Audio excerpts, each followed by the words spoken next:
Parfait. Donc, je vous propose de commencer ce webinaire par un rapide tour de présentation. Alors je vais éviter d'être mal poli. On va d'abord présenter les conseillères techniques qui sont présentes et qui sont les responsables en charge de la thématique de la CTG et qui ont préparé cette réunion. Donc, je les remercie d'ores et déjà. Et ce que je vais vous proposer, c'est qu'elles vont vous faire un petit tour de table pour se présenter chacune. Bonjour à toutes et tous. Donc, je suis Mélanie Landreau, conseillère technique pour la CAF. Aurélie Montfort, conseillère technique également à la CAF. Florence Madelin, conseillère technique également à la CAF. Donc voilà, et moi-même Thierry Demotte, je suis directeur en charge de l'action sociale. Donc on va, sans plus attendre, vous diffuser le diaporama qu'on va compléter. Donc l'idée de cette présentation, c'est de vous présenter les évolutions engendrées par la CTG, donc la Convention territoriale globale, et plus particulièrement son impact sur les postes de chargés de coopération. Donc l'idée de cette présentation, c'est de vous présenter différents éléments. Donc dans une première partie, on vous présentera le contexte, ensuite un état des lieux sur le département, avant de rentrer dans le vif du sujet avec le nouveau référentiel et la question évidemment des financements qui vont avec. Et ensuite, on partagera ensemble, si vous avez des questions sur lesquelles on peut vous apporter des réponses. Alors, d'ores et déjà, vous pouvez utiliser le chat pour nous envoyer vos questions ou commentaires. On essaiera d'y répondre en direct. Le son n'est pas de qualité. Le son n'est pas de qualité. D'accord. Alors, bon, ça semblerait que ça dépend des participants. Donc, malheureusement, quand c'est comme ça, c'est un peu compliqué. Très saccadé. Il y a peut-être des problèmes de connexion de débit chez certains d'entre vous. Là, malheureusement, on ne va pas pouvoir y faire forcément grand-chose. Dans tous les cas, ce webinaire est enregistré. Donc, au pire, vous pourrez le réécouter. Et si vous avez des questions que vous n'auriez pas pu poser durant cette session, je vous invite à vous rapprocher de votre conseiller technique de territoire et il prendra en charge vos demandes. Voilà. Donc, le contexte dans lequel s'inscrivent les conventions territoriales globales. Elles font suite au contrat enfant-jeunesse qu'on appelle les CEJ. CEJ qui avait été créé en 2006 et qui avait pour objectif de réaliser un accompagnement financier afin de développer et optimiser l'offre d'accueil des enfants jusqu'à 17 ans sur les territoires et de coordonner les politiques enfance et jeunesse.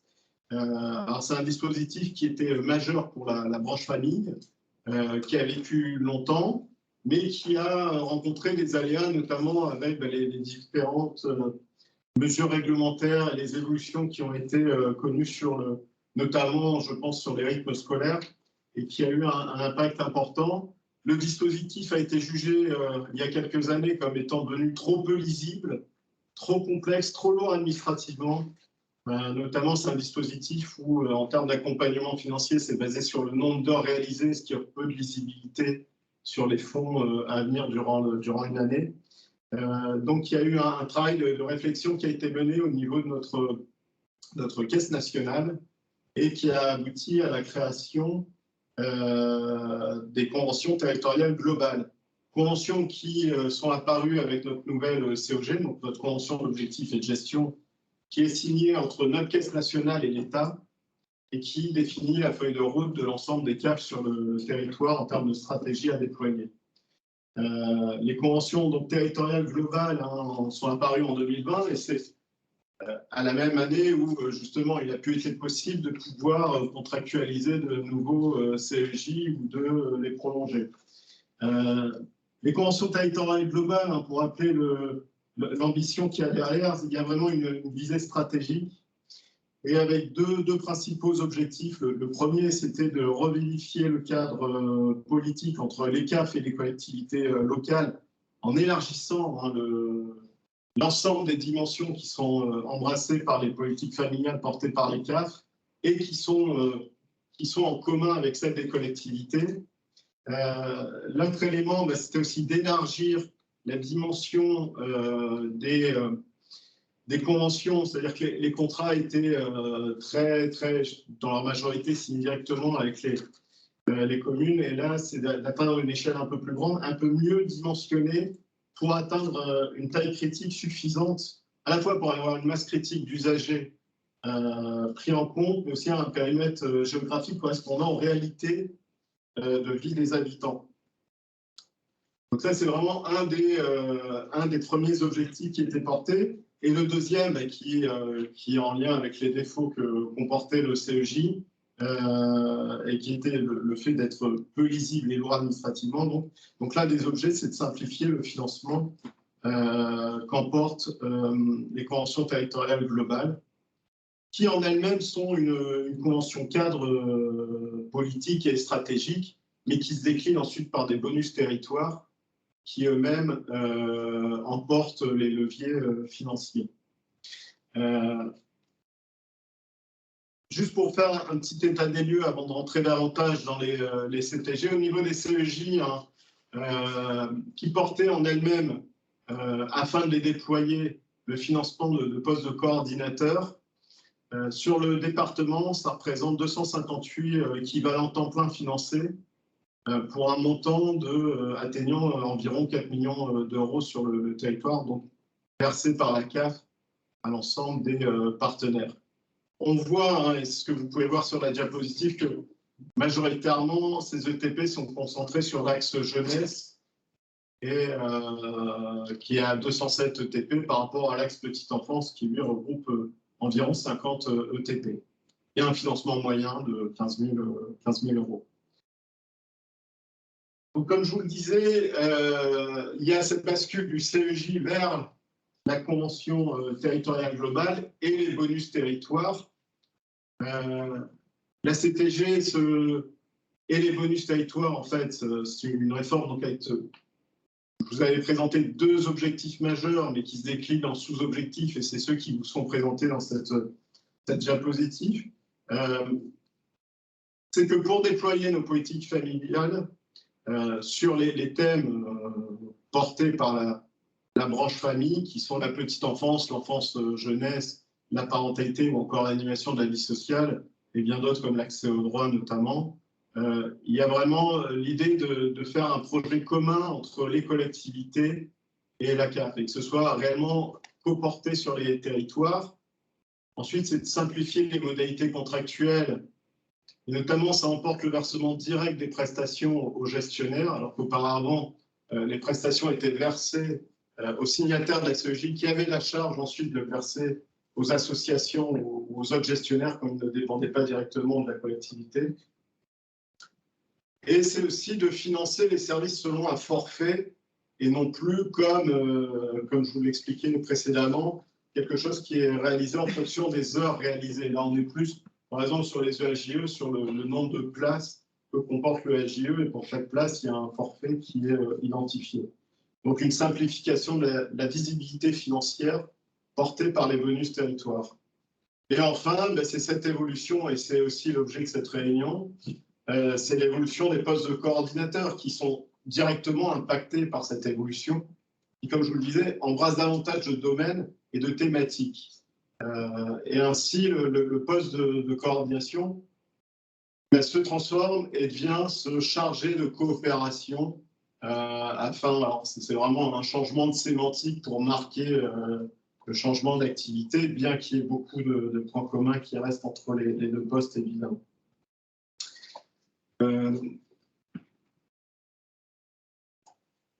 Là, sur cette diapo, vous avez l'évolution du contexte et on s'attache davantage à celui des postes de chargés de coopération, avec ce souhait donc de prendre les postes actuels qui sont financés au travers des CEJ pour les réorienter vers ces nouveaux postes de coopération et qui sont vraiment là attachés au contenu de la Convention territoriale globale qui est elle-même en lien avec les objectifs de notre COG.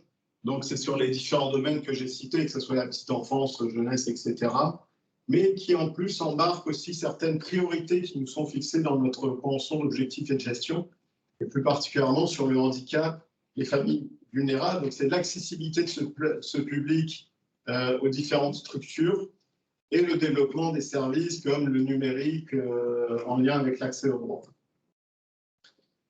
Et c'est aussi une demande de notre caisse nationale que ces chargés de coopération soient davantage acteurs du réseau au sein de leur territoire et qu'ils soient eux-mêmes en réseau avec les autres coordinateurs afin de créer des synergies et de créer des dynamiques au sein du département.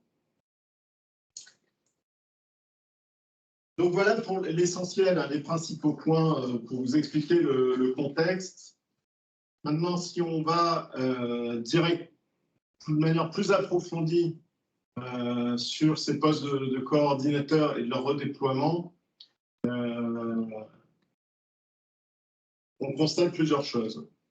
Comme je vous le disais, les postes actuels de coordination devront être repensés pour être davantage pensés au niveau de la nouvelle échelle de la CTG et de ces nouvelles missions, c'est-à-dire ces nouvelles thématiques qui sont intégrées. Et il y a vraiment cette volonté que ce chargé de coopération soit en charge du déploiement du plan d'action qui est fixé dans la CTG et qui soit en charge également du suivi de la mise en œuvre de ces actions. Et donc, il fait le lien entre le comité de pilotage, les différentes instances thématiques selon l'envergure qu'a la CTG. Et il y a une autre fonction, c'est-à-dire qu'il y a cette fonction de coopération globale et d'autres fonctions de coopération thématique qui sont plus ciblées, comme son nom l'indique, sur des sous-thématiques telles que petite enfance, enfant-jeunesse, parentalité, animation de la vie sociale, etc.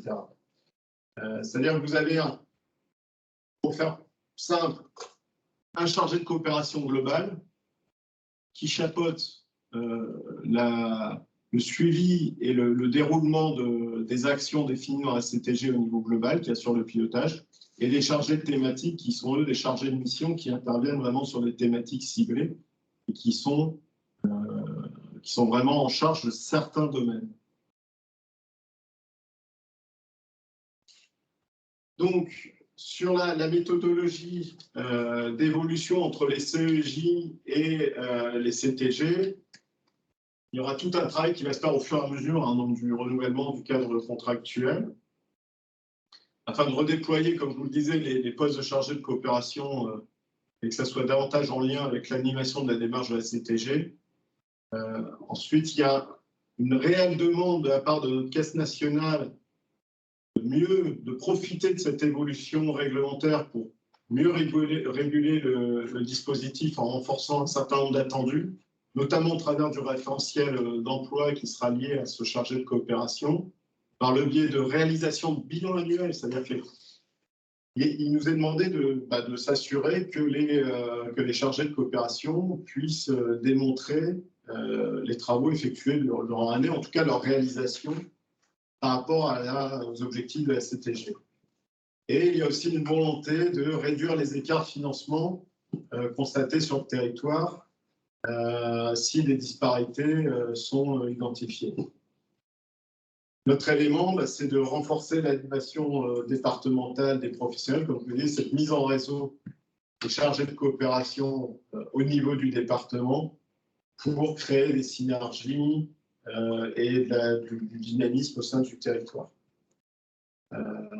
Enfin, et ce n'est pas un point anodin, c'est aussi une évolution importante qui nous est fixée via une circulaire, c'est qu'il est demandé à la CAF de renforcer son rôle dans les phases de recrutement des nouveaux chargés de coopération qui pourraient être donc recrutés par les collectivités. Et donc, à ce niveau-là, il nous est demandé de valider les vacances de poste avant diffusion pour s'assurer que l'offre d'emploi, pour faire court, répond bien aux objectifs du poste tels que nous sommes amenés à le financer au travers de notre contractualisation.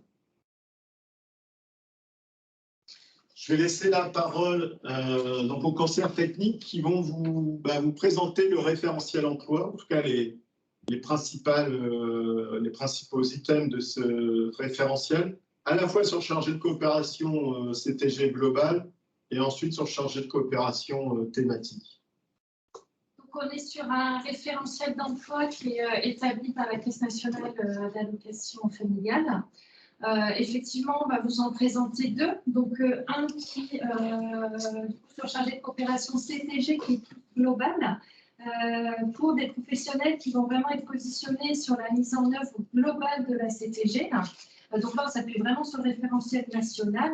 Et puis ensuite, on vous présentera le référentiel d'emploi plus thématique, où là, ce sont des professionnels qui seront plus positionnés sur la mise en œuvre de certains axes de la CTG, notamment liés aux thématiques dont ils ont la charge. Et là, c'est une fiche qui est plus locale, qui est proposée par la CAF de Loire-Atlantique. Vous verrez entre les deux référentiels, effectivement, il y a des points communs, et il y a aussi du coup des spécificités liées à chaque poste. Donc, sur le poste de chargé de coopération CTG, donc, qui est plus global, on est effectivement sur une mise en œuvre des orientations stratégiques de la collectivité locale en matière de développement et de redynamisation d'un territoire. Donc, on va vraiment être sur la mise en place du plan d'action de la CTG et donc, du coup, de la globalité de ce plan d'action.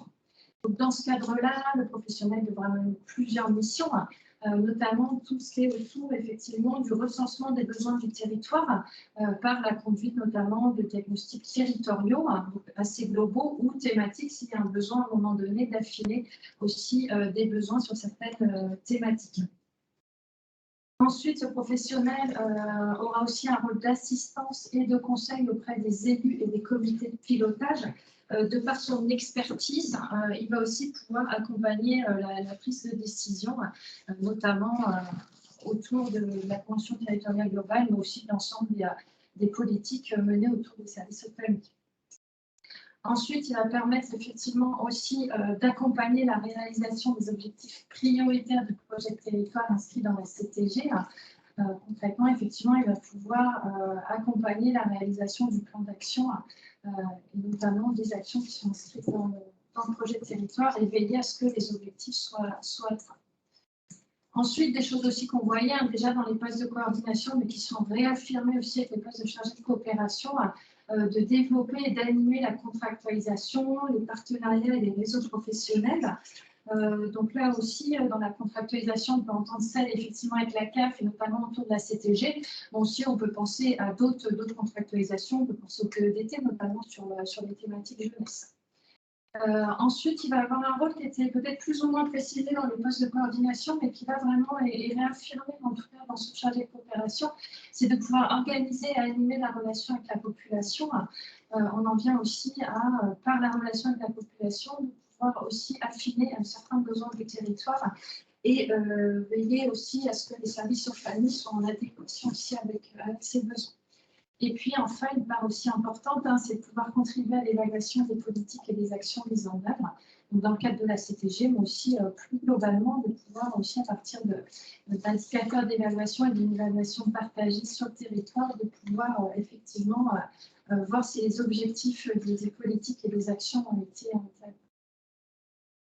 Dans ces activités, effectivement, il va être là pour impulser et mettre en œuvre les politiques sur des champs d'action assez globaux, sur l'ensemble des thématiques liées à la branche famille, que ce soit la petite enfance, l'enfance, jeunesse et l'éducation, la parentalité, le logement, l'accès aux droits, de par effectivement la globalité de son poste. J'en parlerai un peu en amont, mais effectivement, pouvoir mettre en adéquation l'offre d'accueil aux besoins des familles. De pouvoir animer la mise en réseau des acteurs et voilà, d'être en relation avec la population. Sur le cadre d'emploi, la qualification, on est sur des niveaux Bac+2, Bac+3, donc là aussi c'est précisé dans la lettre circulaire. avec des éducateurs territoriaux de jeunes enfants, donc catégorie B, filière sociale, des animateurs territoriaux, catégorie B, filière animation, et des cadres territoriaux du social et de la santé, catégorie A, filière sociale ou médico-sociale. Donc là, on était effectivement sur le poste de chargé de coopération CTG. Maintenant, on va passer sur le poste de chargé de coopération thématique. Donc là, pareil, c'est une fiche locale qui est proposée du coup par la CAF de Loire-Atlantique. Donc sur la définition, on va retrouver la même définition de poste, vraiment de pouvoir mettre en œuvre le plan d'action de la CTG et les orientations stratégiques de la collectivité. Mais là, du coup, sur certaines thématiques, petite enfance, enfance, jeunesse, parentalité, animation de la vie sociale, en tout cas les thématiques dont le professionnel aura la charge. Il va également contribuer à l'élaboration de la politique territoriale en étant notamment responsable de la mise en œuvre et du pilotage des projets sur le territoire. Donc pareil, il va être en charge de mettre en œuvre et d'assurer le suivi des actions du plan d'action de la CTG, mais vraiment là aussi sur ces thématiques. Donc, il va effectivement être plus en lien avec les partenaires, notamment il va pouvoir animer des réseaux de partenaires, mais là encore sur les thématiques dont il a la charge, peut-être aussi des fois plus en proximité du territoire aussi par rapport à son territoire d'intervention.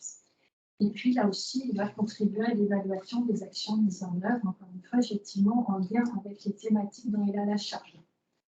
Donc vraiment, l'idée, c'est qu'ils puissent bien connaître le territoire, aussi d'être en proximité de ce territoire et pouvoir assurer être prospectif, notamment sur les besoins du territoire, de pouvoir impulser des dynamiques sur le territoire et mettre en œuvre les politiques. Pareil, toujours, je me répète, mais sur les thématiques dont il a la charge, de participer, créer, de pouvoir faire vivre les réseaux d'acteurs, notamment de pouvoir mettre en lien effectivement les différents acteurs du territoire sur cette thématique et de permettre que ces dynamiques se perdurent aussi dans le temps. De pouvoir aussi communiquer sur les actions et les politiques mises en place. Quelque chose qu'on retrouverait peut-être un peu moins dans le chargé de coopération globale, mais d'assurer le suivi des dossiers administratifs. On sait qu'effectivement, quand on a des chargés de coopération sur une thématique, ils vont être plus amènes effectivement d'être aussi sur du suivi de dossiers administratifs. Après, ça doit rester une part assez restreinte de leur poste, mais voilà, on admet, et c'est aussi une souplesse qui est accordée par la CAF de Loire-Atlantique, que l'est aussi cette activité-là. Et enfin, de pouvoir aussi organiser, animer la relation avec la population, et notamment de par sa proximité avec le territoire. Sur le cadre d'emploi, je n'y reviendrai pas parce que du coup, c'est le même que pour le poste de chargé de coopération globale. Du coup, maintenant, on va aborder plus les financements du poste de chargé de coopération et je laisse mes collègues prendre le relais. Alors, dans un premier temps, en fait, ce qu'on va vous présenter, c'est ce fameux tableau pour que vous compreniez à quel moment, en fait, on va maintenir les financements et à quel moment on ne pourra plus maintenir les financements. Donc, nous, aujourd'hui, on identifie 3 types de postes dans la première colonne. Donc, les postes de coordination CTG, les postes de coordination thématique impliqués dans une CTG et les postes de coordination thématique. Donc, pour qu'on puisse maintenir les financements, il faut que les postes de coordination CTG deviennent des chargés de coopération CTG. Et dans ce cas, il y aura le maintien des financements. Pour ce qui concerne actuellement les postes de coordination thématique impliqués dans une CTG, l'évolution, c'est que ces postes-là deviennent des chargés de coopération thématique impliqués dans une CTG. Et dans ce cadre-là, on pourra également maintenir les financements.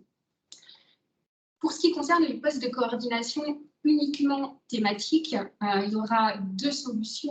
Soit ces postes de coordination thématique deviennent des chargés de coopération thématique impliqués dans une CTG.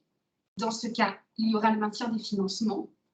Ou les postes de coordination thématique restent des postes de coordination thématique sans être impliqués dans la CTG.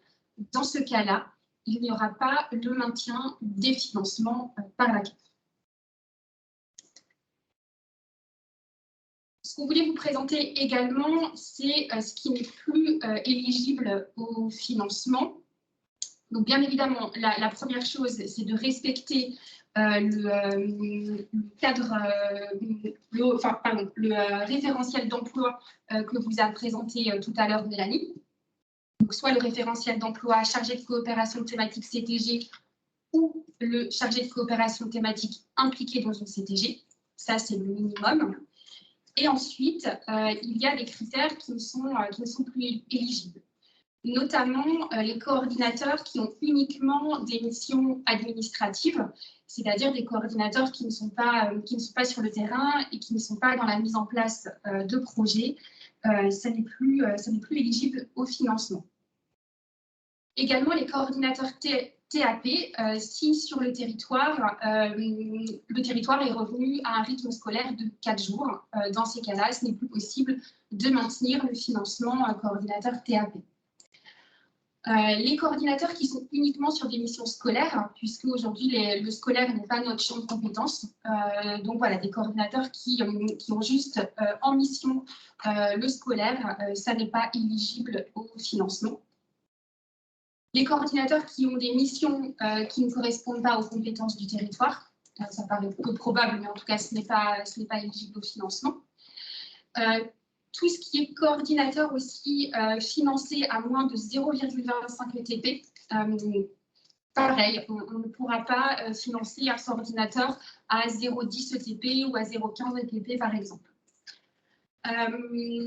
Ensuite, les coordinateurs qui sont à un équivalent temps plein et qui ont des postes de responsabilité, dans ces cas-là, ce n'est plus éligible. Par exemple, si on finance un poste de coordinateur de DGA ou de DGS ou de responsable de service à temps plein, là, ce n'est plus éligible à hauteur de un équivalent temps plein.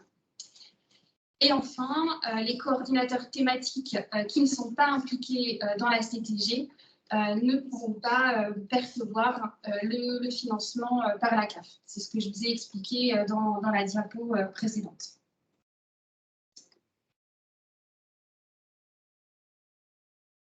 Sur les financements du coup du poste de chargé de coopération, pour vous rappeler un peu les modalités de financement dans le cadre des bonus territoires, quand on est dans le cadre de postes qui étaient déjà soutenus dans le cadre des contrats enfants-jeunesse, on applique un forfait, du coup, et ça c'est la nouveauté, par ETP, qui va être déterminé par rapport au montant global qu'on avait dans le cadre du contrat enfant-jeunesse, du coup au 31 décembre N-1. C'est un ratio avec le nombre d'ETP coordinateurs qu'on avait soutenus aussi dans le cadre du contrat enfant-jeunesse en N-1. Et c'est ce ratio-là qui va nous permettre de déterminer en fait un forfait par ETP et qui va être notre référence du coup, pour les postes qui étaient déjà soutenus dans le cadre des contrats enfants-jeunesse.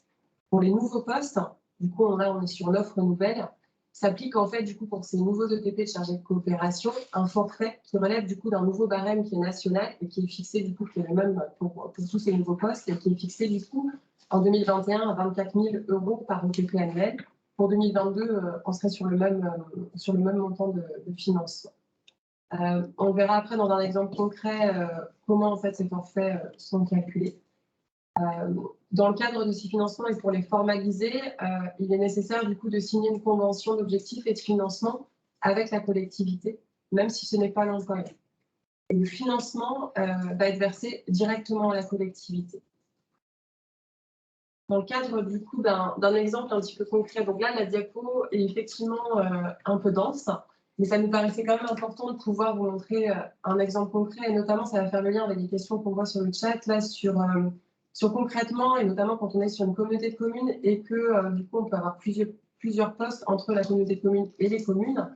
On peut voir là on est sur un exemple d'une communauté de communes de 6 communes, 150 000 habitants, c'est juste pour donner un exemple de contexte, avec des postes de coordinateurs. Donc on a 2 coordonnateurs petite enfance qui sont financés à hauteur de 54 000 € et 3 coordonnateurs qui sont sur le volet jeunesse et qui sont financés à hauteur de 49 000 €.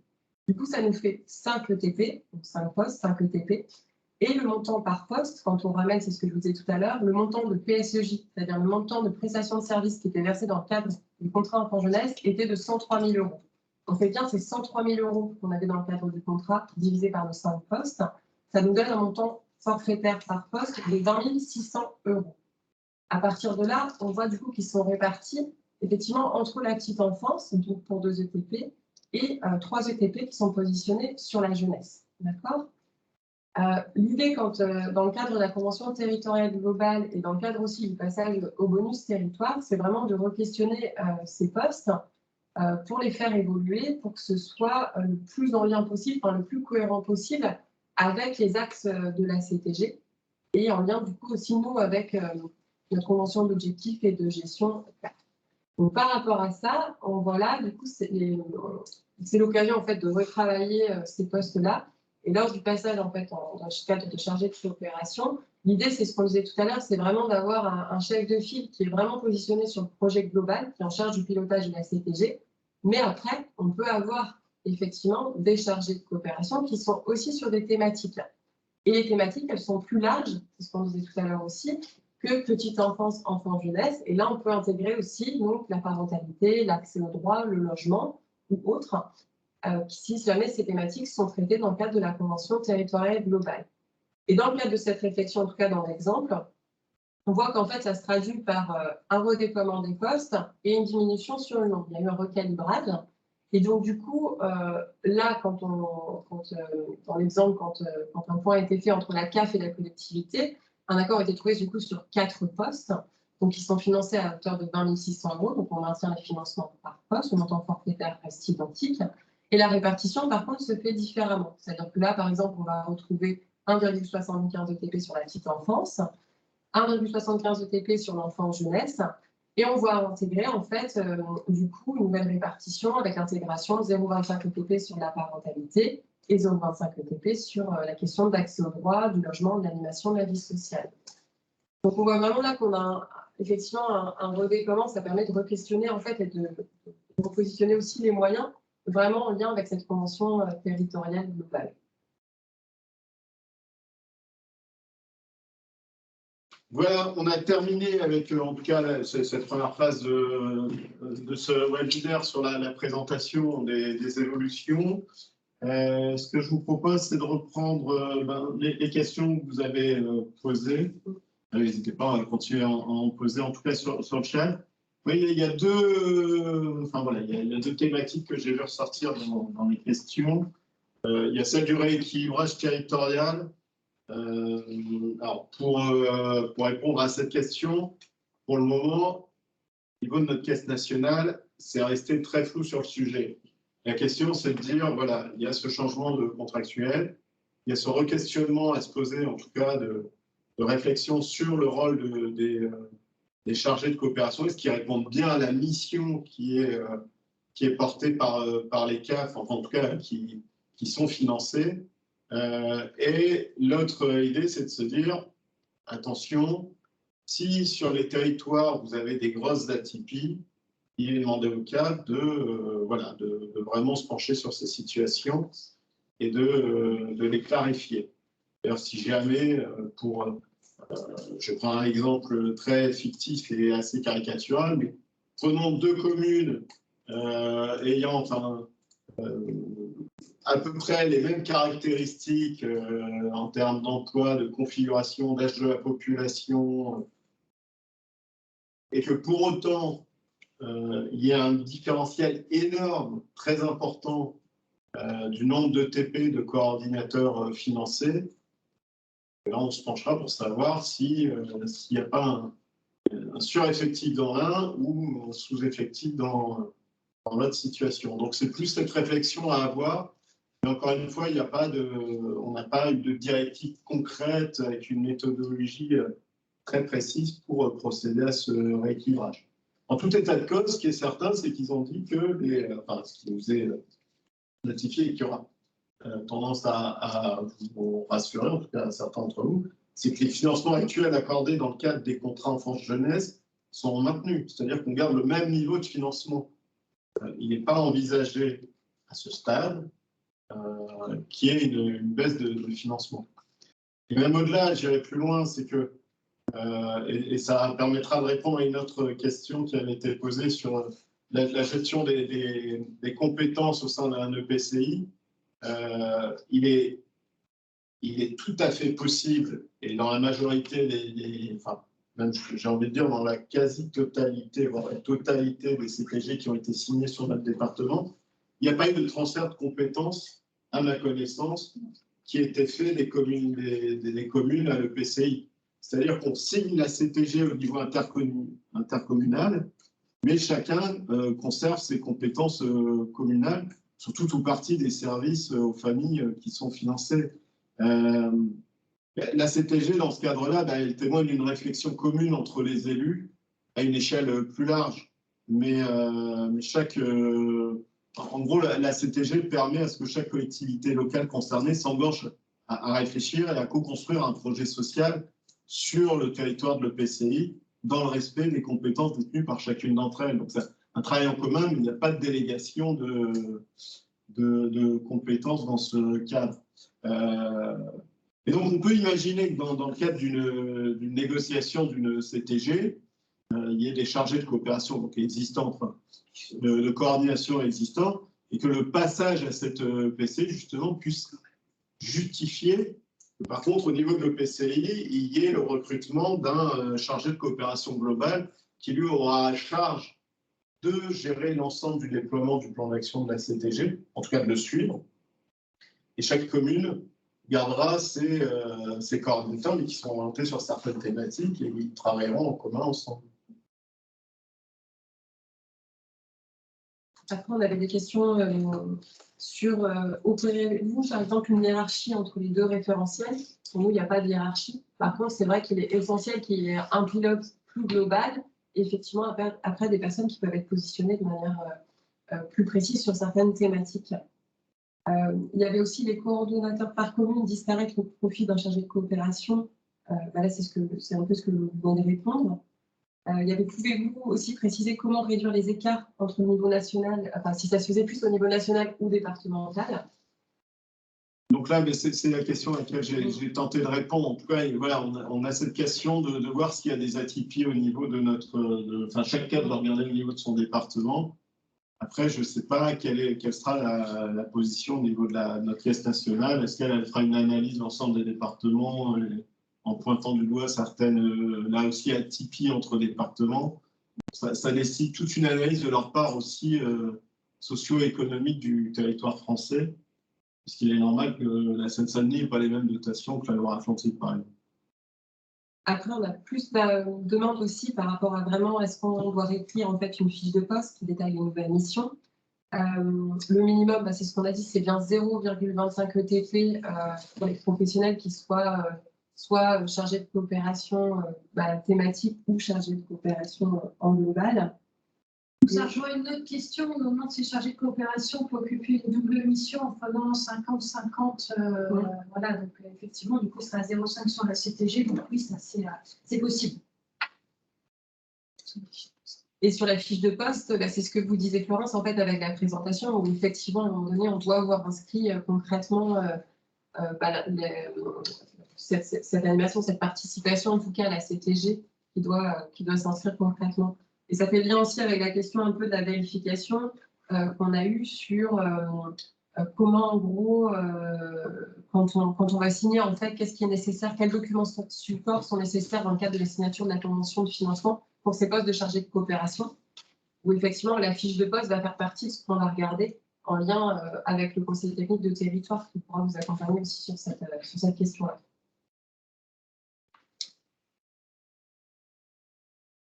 Il y a une question sur que j'avais vue. Les conséquences si le PCI ne signe pas la CTG. Alors, il est possible de signer si le PCI, ce n'est pas faisable au niveau de l'EPCI, c'est faisable au niveau de la commune. Alors, très honnêtement, on ne le recommande pas, mais alors pas du tout. Pour plusieurs raisons. Comme je vous l'ai expliqué dans l'introduction, dans le contexte, la CTG, on cherche à avoir un échelon pertinent, c'est-à-dire avec une masse critique d'usagers potentiels. Et donc, dans le territoire, hormis les grandes métropoles, les territoires plus ruraux, il faut quand même une densité de population suffisante. Et il y a le périmètre géographique qui, comme je disais, doit correspondre à la réalité de vie des habitants. C'est-à-dire que si on est dans une zone où les habitants circulent beaucoup au sein de l'EPCI, il faut prendre en considération cette situation. Il faut également une taille suffisante pour garantir une assise financière elle-même suffisante pour apporter l'ensemble des services aux familles sur le territoire. Alors, il y a tout ce qui est question de, on va dire, d'accueil d'enfants, mais il y a là aussi sur d'autres domaines où ça devient vite plus complexe, tels que sur les missions de soutien à la parentalité, que ce soit en lien avec les lieux d'accueil enfants-parents ou de médiation familiale, etc. Enfin, il y a des choses qui doivent se réfléchir à une échelle suffisante. Donc voilà, donc après, si vraiment au sein de l'EPCI, les différentes communes ne s'entendent pas et refusent de travailler entre elles, on pourra envisager de signer des CTG au niveau de chacune d'elles. Mais très concrètement, ça veut dire des moyens à mobiliser au niveau de la CAF plus importants, puisque chaque conseiller devra, le conseiller technique en charge du territoire sera amené à travailler avec chaque commune, à faire ce travail de diagnostic qui lui-même ne répondra pas à la dimension idéale et donc ne sera pas réellement d'une grande pertinence. Et ça aura des impacts sur le plan d'action qui en découlera et sur les moyens que la CAF sera amenée à apporter au niveau du territoire. Même, on n'envisage pas de pouvoir financer un chargé de coopération globale pour l'ensemble des communes de l'EPCI si chaque commune devait signer un CTG à part. Après, il y a beaucoup de questions en fait vraiment sur quand les CTG, sur les territoires en fait, qu'on a une intercommunalité qui n'a pas la compétence et les communes qui ont les compétences. Il y a beaucoup de questions à ce sujet-là et vraiment la répartition entre justement les postes entre les communes et l'interco. Là, je pense qu'il y a un vrai travail de réflexion aussi en lien avec le Conseil des publics de territoire, déjà pour faire un état des lieux du nombre de postes, des financements, et ensuite éventuellement voir les répartitions et le nombre de TP. Mais c'est quelque chose qui va se faire là sur l'année 2022 en fait, et en lien vraiment avec le Conseil des villes pour avoir une réflexion qui soit aussi la co-construction en fait de ces fiches de poste et de cette répartition de postes en fait. Sachant que l'un des objectifs fixés, c'est de prendre les postes existants, donc les personnes qui occupent ces postes, et les orienter dans la mesure du possible, vers de nouvelles missions ou d'élargir leurs missions. Donc l'idée, c'est que les chargés de coopération qui sont déjà pris en charge par les communes restent pris en charge par les communes en question, mais un rayonnement plus large. Ce qu'on va demander vraiment, c'est que les chargés de coopération thématiques impliqués dans une CTG soient dans des groupes de travail de la CTG. Pour nous, ça c'est vraiment essentiel. Mais bien évidemment, ce chargé de coopération thématique maintiendra ses missions à l'échelle de sa collectivité. Là-dessus, il n'y a aucun souci. À partir du moment où il respecte le référentiel qui a été présenté par Mélanie. Et en lien avec, j'insiste là aussi, pour que ça fonctionne, il faut que la CTG qui a été signée, le diagnostic qui a été co-construit à la fois par les communes signataires et le conseiller technique, et le plan d'action qui en découle en fonction des besoins identifiés au travers de ce diagnostic, soit vraiment ce qui éclaire les missions qui sont confiées aux coordinateurs. C'est-à-dire que ce diagnostic et ce plan d'action est signé par l'ensemble est bien pris et accepté par l'ensemble des communes si c'est signé à l'EPCI. Et donc tout le monde est d'accord, normalement, c'est l'idée, pour que ça soit telle ou telle zone du territoire qui soit développée selon la thématique identifiée, le besoin identifié.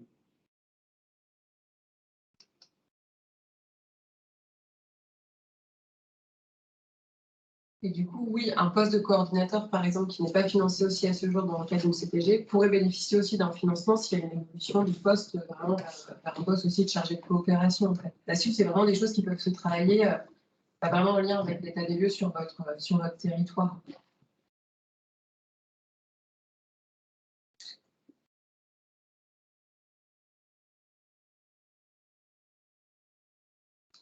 Alors, il y a également des mains levées.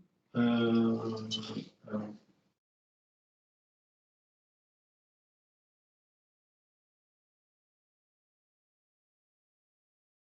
crois que c'est la mairie de Thoiré.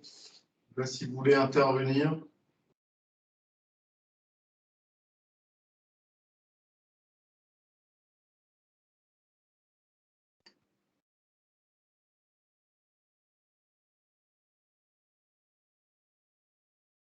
Non, oui, enfin, le micro n'a pas l'air d'être. Hop, Je pense que vous avez le micro coupé. voilà. Si vous pouvez regarder si votre micro Oui. fonctionne. Excusez-moi, oui, mais c'est vrai qu'il ne fonctionnait pas. Voilà, et puis nous, on peut faire un petit réglage aussi de notre côté, je pense. D'accord. Du coup, oui, notre question, c'était de savoir par rapport à l'évaluation sur quelle fréquence et quelle forme prendra les bilans. Alors, la fréquence, c'est à différents niveaux. D'accord. C'est annuel et il y a un bilan en fin de CTG qui est plus large. Annuellement, et là, c'est un travail à faire entre les conseillers techniques et les signataires de la CTG, de définir une grille d'évaluation, alors qui est pas.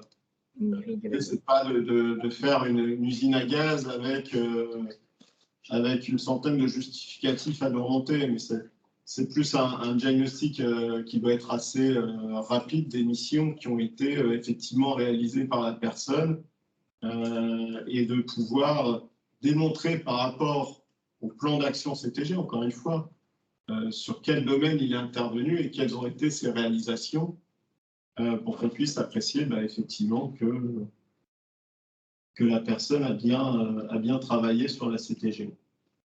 Et après, ce sera une évaluation globale en fin de CTG où là, on questionnera l'ensemble du plan d'action et des moyens qui ont été mis en place pour y répondre. Un peu comme le CEJ où annuellement, on reprenait sur chaque thématique petite enfance, enfance, jeunesse, toutes les actions qui avaient été mises en place sur le courant de l'année.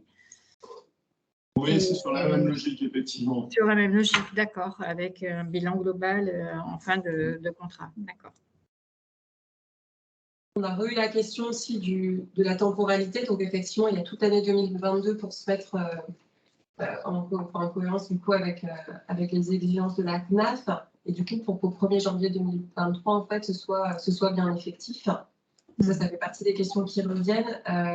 Au niveau des trames types, je pense que c'est la fiche de poste. Donc, les 2 fiches de poste vont pouvoir aussi vous être communiquées. Donc, ça fait partie des supports. Et sur le temps de présence du chargé de coordination thématique sur les groupes de travail, l'estimation, elle est difficile parce qu'en fait, ça dépend quand même de la dynamique de la CTG aussi sur le territoire. Et donc là, après, c'est pareil. Ça dépend aussi de l'ambition qu'on a concrètement. Et du coup, là, ça peut. Et puis, il peut aussi y avoir une montée en charge. On peut démarrer aussi à un moment donné, mais après, ça prend un peu plus de temps. Donc, au démarrage, ça peut prendre un peu plus de temps. Et à l'inverse, après, quand c'est calé, voilà. Donc, ça, c'est un petit peu plus compliqué. Ça dépend aussi des territoires, ça. Mais après, c'est pareil. C'est quelque chose qui rentre tout à fait dans le cadre de la réflexion aussi en 2022, quoi. Ça fait partie des questions, effectivement, à traiter et à aborder avec le conseil technique. Merci. Alors, sur la trame, donc l'évaluation, effectivement, il y aura une trame qui sera travaillée. L'idée, c'est que ça soit homogène dans notre demande et qu'il y ait un document.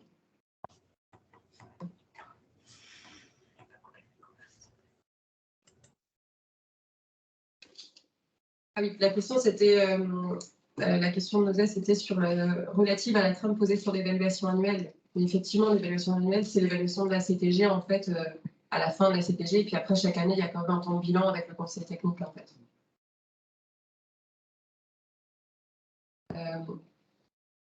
Si on n'a pas répondu à certaines questions, vous avez le droit de les remettre parce qu'à un moment donné, on a eu beaucoup de questions en même temps, donc il ne faut pas hésiter à la remettre dans le fil en fait à la fin pour qu'on y réponde si jamais on a eu des loupés.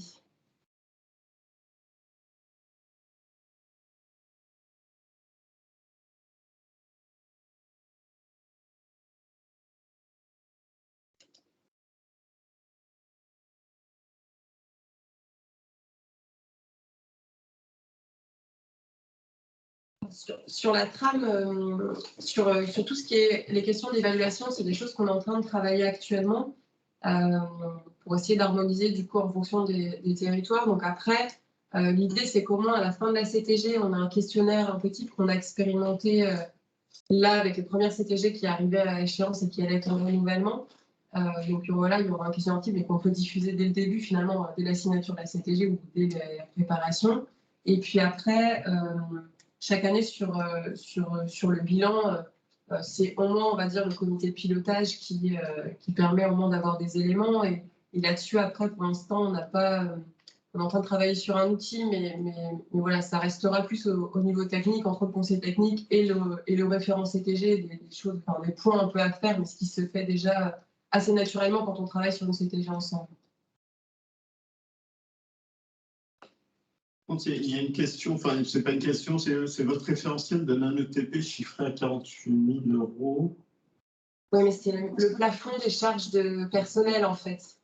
Et après, du coup, on prend 50% de ces charges-là. Et c'est pour ça que le montant de subvention, du coup, dans le cadre du bonus territoire, est effectivement à 24 000. Mais 48 000, c'est le plafond. C'est-à-dire que si on a des postes qui sont au-dessus de ces 48 000, par exemple à 50 000 €, on plafonne à 48 000. Et après, on applique 50%. Voilà, c'est ça. Et si les postes sont en dessous de 48 000, par exemple 40 000, on va faire 40 000 multiplié par 50%. Et ça donnera 20 000 €. Mais là, on est bien sur l'offre nouvelle, c'est-à-dire des nouveaux postes qui seraient créés là et qui n'existaient pas dans le cadre du contrat enfant-jeunesse. En tout cas, pour ce barème-là.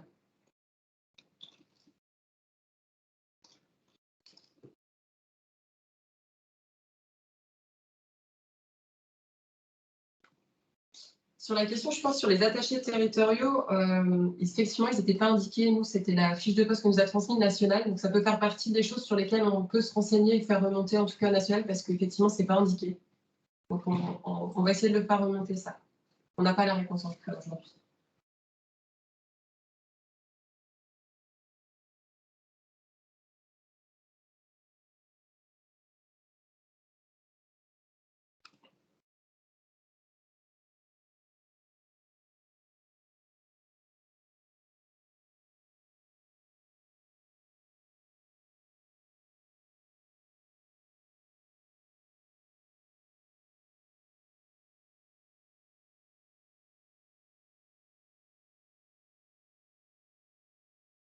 Sur les postes, en fait, après, il peut y avoir des changements de personnes. Après, c'est la fiche de poste qui fait foi, parce qu'il y a déjà des choses a priori qui ont été travaillées, mais avec des personnes qui peuvent être changées. Après, c'est à un moment donné, il faut que le poste existe, qu'on ait une fiche de poste. Et après, quand il y a des changements de personnes professionnelles, c'est des choses, le conseiller technique doit être informé. Et c'est ce qu'on disait tout à l'heure aussi, s'il y a une nouvelle fiche de poste ou s'il y a une création de poste, il faut que la fiche de poste puisse être... qu'il puisse y avoir un échange, enfin, au moins qu'il y ait une information pour que ça soit qu'il y ait une validation conjointe avec le conseiller technique de territoire.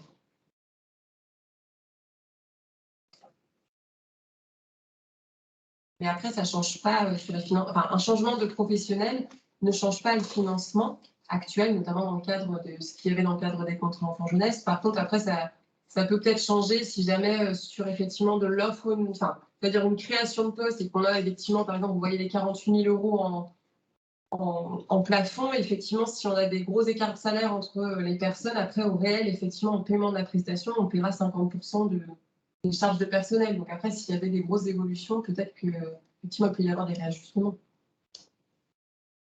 Et après, en général, le financement reste stable. Ce qui va être important, c'est de regarder en fait vous et le conseiller technique actuellement qui sont les personnes qui respectent le référentiel et du coup de nommer ces personnes-là comme les chargés de coopération et de nous envoyer derrière les fiches de poste des personnes que vous identifiez en fait. Il y aura vraiment tout un travail d'état des lieux à réaliser avec le conseiller technique.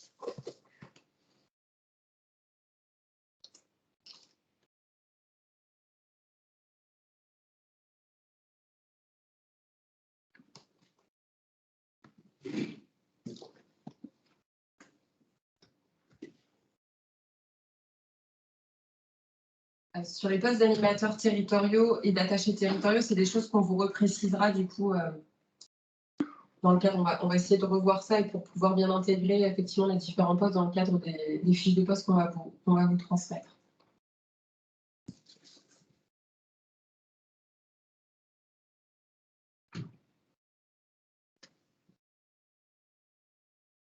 Et après, sur la question en cas de grande disparité entre les communes d'une même EPCI, qui est bien type pour les communes très engagées dans le CEJ, bah là, en fait, c'est vraiment une vraie réflexion globale, en fait, de savoir à un moment donné, et en lien avec la CTG, ce qu'on disait tout à l'heure, en fait, comment les moyens, en fait, sont alloués pour chacune des communes, quelle redistribution, quelle répartition on a.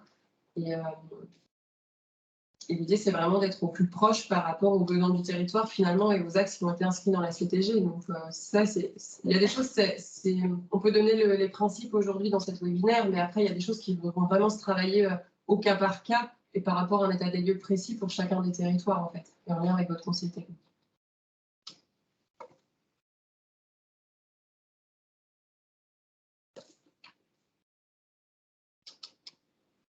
Mais voilà, mais gardez à l'idée qu'il y a vraiment cette volonté, en tout cas à la base, de prendre les postes existants, encore une fois, et de les réorienter. C'est-à-dire que on n'est pas sûr, on fait table rase et on refait une distribution complète des cartes des coordinateurs au sein du territoire pour les transformer en chargés de coopération.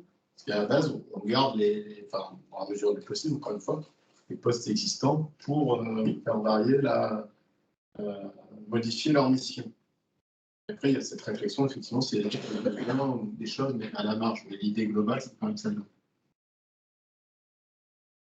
Sur le bilan annuel aussi qui pose question, en fait, dans le bilan annuel, l'idée, c'est vraiment de reprendre les objectifs, les actions, et de voir en gros si l'action est réalisée, partiellement réalisée ou non réalisée, et d'essayer à chaque fois de voir, en fait, parce qu'il peut y avoir des priorisations dans le cadre de CTG. Il y a des choses en fait qui ne sont pas réalisées parce que sur une CTG, ça peut durer jusqu'à 5 ans. Et donc, effectivement, de revoir à chaque fois si les actions par rapport à ce qui a été prévu, en fait, si les engagements sont remplis ou pas, et si oui, à chaque fois d'avoir les explications, parce qu'on peut aussi avoir des actions qui ont été modifiées, le CTG évolue. Et du coup, à chaque fois, c'est de re-questionner en fait ça et surtout de voir, en fait, à la base, c'est quand même de voir ce que ça a produit sur le territoire, cette CTG, que ce soit en termes de mise en place d'actions, de services aux familles, et après aussi en termes de partenariat, de transversalité, en fait, comment elle a vécu cette CTG. Mais après, au-delà de la trame, c'est aussi les points en comité de pilotage qui sont importants, et l'idée d'avoir un comité de pilotage annuel aussi permettra en fait de faire, servira aussi de bilan en fait pour la CAF.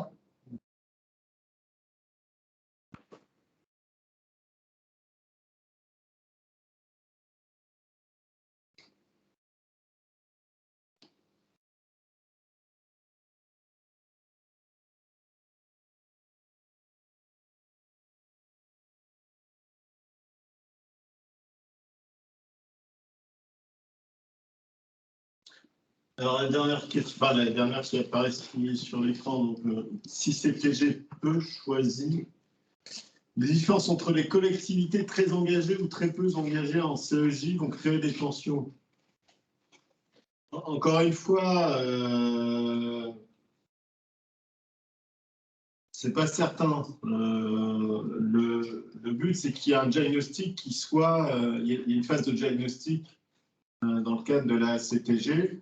Les communes, si je prends celles qui seraient très impliquées, on peut imaginer qu'elles sont dynamiques à proposer des actions pour répondre aux besoins qu'ils ont identifiés sur le territoire. Celles qui sont moins engagées, j'imagine qu'elles estimeront ne pas avoir besoin de leur côté. Et donc dans la répartition des coordinateurs et des actions mises en place au niveau du territoire, ça s'adaptera en fonction de ce contexte.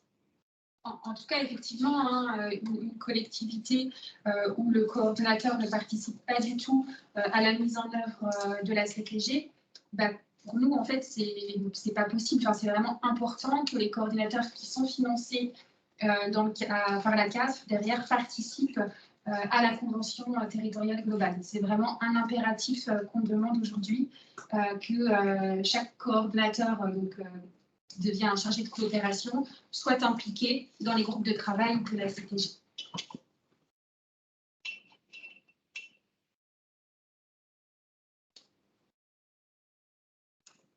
Il y a moins de questions sur le fil de conversation. Il n'y a pas de main levée. Est-ce que... Merci.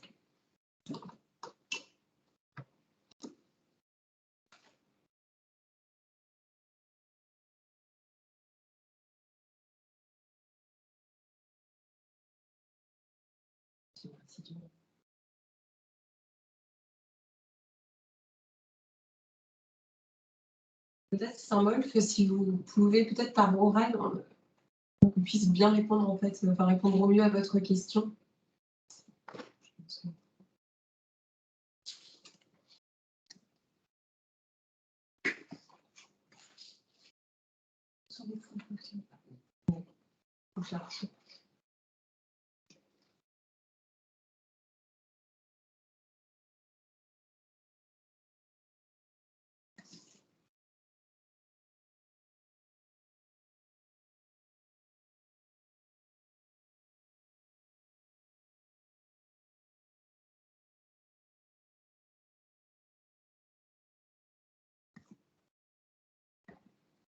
C'est bon, excusez-moi, j'ai autorisé l'ouverture de votre micro, c'est bon.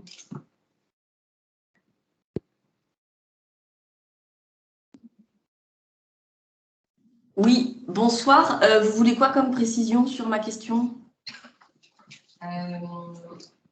Mais si vous pouviez expliquer un peu plus le contexte, parce qu'on de brut comme ça. Ce qui m'inquiète, c'est que, voilà, typiquement, quelqu'un qui serait éducateur de jeunes enfants et actuellement coordinateur, certaines missions du référentiel national semblent relever actuellement de ce que fait plus la CAF, les diagnostics de population, etc. Ou alors ce qui est démocratie locale, mobilisation des citoyens. Ne pas avoir mis justement le grade d'attaché peut paraître d'autant plus bizarre que les grades qui sont ciblés, les grades et fonctions qui sont ciblés, sont assez éloignés de ce genre de travail. Oui, donc, comme on disait, hein, pour attaché territorial, on va se rapprocher de notre caisse nationale, effectivement. Après, nous, voilà, Voilà, les collectivités ne vont pas pouvoir recruter des personnes supplémentaires pour faire le rôle de, j'imagine, de chargé de coopération. Alors, est-ce que la CAF prévoit des formations intenses pour éventuellement faire monter en compétence les chargés les coordos actuels pour les mettre à niveau de ce qui est demandé pour devenir chargé de coopération CTG? Le 3 mars, du coup, il y a déjà une réunion qui est prévue avec, à destination, on va dire, des professionnels qui sont justement chargés de coopération CTG et qui ont déjà signé une CTG pour du coup de la mise en réseau et voir en fait justement représenter en fait les fiches de poste et toutes ces questions-là. Après, c'est là du coup, parce que c'est peut-être spécifique au territoire parce que Saint-Molf, effectivement, il n'y a pas la compétence non plus intercommunale. Donc, peut-être se rapprocher du coup d'Anne Monnier, votre conseillère technique, mais parce qu'après, sur une éducatrice de jeunes enfants aussi, je ne sais pas comment vous imaginez les choses sur ce poste, on est peut-être sur un profil à voir, si c'est déjà quelqu'un qui est en poste ou si c'est déjà quelqu'un qui assure des missions de coordination ou pas du tout. Enfin, là, il y a peut-être une réflexion vraiment plus propre au territoire, en fait. Oui, nous, on a déjà quelqu'un là en poste qui a un profil d'attaché, un profil administratif. Et c'est juste que ça nous émeut un peu de voir que un profil administratif n'est pas ciblé, alors que clairement, il y a plus de travail administratif que de travail qui relève d'un EJE, vu les missions demandées. Donc, c'est vraiment une chose à faire remonter. Et je pense qu'il n'y a pas beaucoup de communes qui pourront se permettre de recruter des personnes correspondant au référentiel. Ça sera plus des évolutions de mission et donc de la formation pour les coordons en poste. Et la réunion du 3 mars dont vous parlez, on n'a pas trace d'invitation. Parce qu'en fait, à mon avis, vous n'avez pas encore signé la CTG. Donc, c'est pour ça, en fait, ce que je disais, c'est par contre, pour l'instant… Ah si, nous, on a signé la CTG. D'accord. Si. On a signé la CTG. Okay. On pourra vous renvoyer l'invitation. L'idée étant qu'effectivement, on puisse aussi faire de la mise en réseau des coordos pour évoquer aussi les difficultés qui peuvent ressortir par les personnes en place, en fait. On était déjà sur une première étape en fait de mise en réseau et de partage et de présentation. Après, la formation, on le note, mais pour l'instant, c'était, enfin, voilà, ça ne faisait pas partie des choses qu'on a pu valider. Ça me semble essentiel. Ok, ben, en tout cas, c'est noté. Merci. Merci.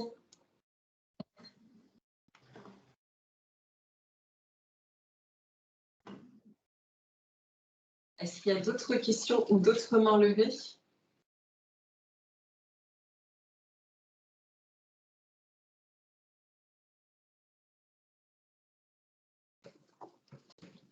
Après, là, on était sur une première présentation aussi. Nous, on va mettre le PowerPoint parce que ça faisait aussi partie des questions. Le PowerPoint, le webinaire et enregistrement, on va les mettre sur caf.fr avec les fiches de poste. On va prendre en compte aussi voilà, les questions et essayer de peut-être de les synthétiser, voilà, de rapporter des réponses peut-être sur certaines questions par écrit. Voilà. Et puis après, il y aura tout le travail aussi avec vos conseillers techniques de territoire, vraiment spécifique aussi par rapport à où vous en êtes. Voilà, on était aussi sur un niveau d'information assez général dans un premier temps. Après, effectivement, pour beaucoup de territoires, effectivement, il y aura un point de situation à faire et voir aussi un peu voilà, l'accompagnement et comment les choses, le calendrier, enfin en tout cas comment ça peut se faire sur l'année 2022 pour être prêt du coup au 1er janvier 2023. Quoi.